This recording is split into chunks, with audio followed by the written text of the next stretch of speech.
Hello everyone, how are you doing? This is MD Tech here with another quick tutorial. In today's tutorial, I'm going to show you guys how to prevent the automatic signing in of your computer after installing Windows updates.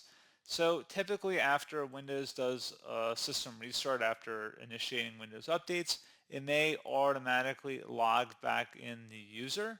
So if you're trying to turn that off or turn off that feature, in today's tutorial I'm going to show you guys how to do that and require passwords upon rebooting from Windows Update sessions. So all you have to do is open up the search menu, type in GP Edit, best match, should say Edit Group Policy. Go ahead and open that up.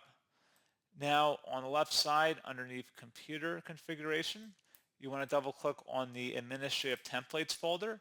Do the same thing for the Windows Components folder as well.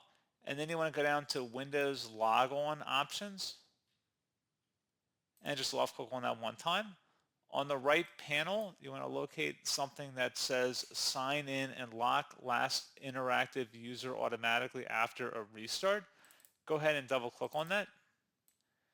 And you want to set this to disabled. And then once that's done, go ahead and select apply and OK. If you want to undo that, you can always go and select not configured, or you can enable it. So OK, close out of here. We'll need to restart your computer in order for the change to take effect.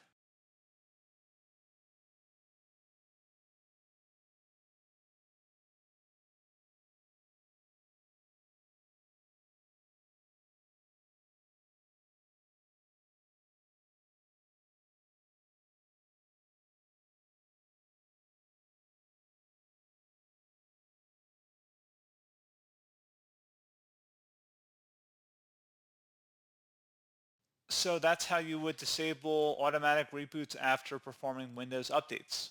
So pretty straightforward process, guys. I do hope I was able to help you out, and I do look forward to catching you all in the next tutorial. Goodbye.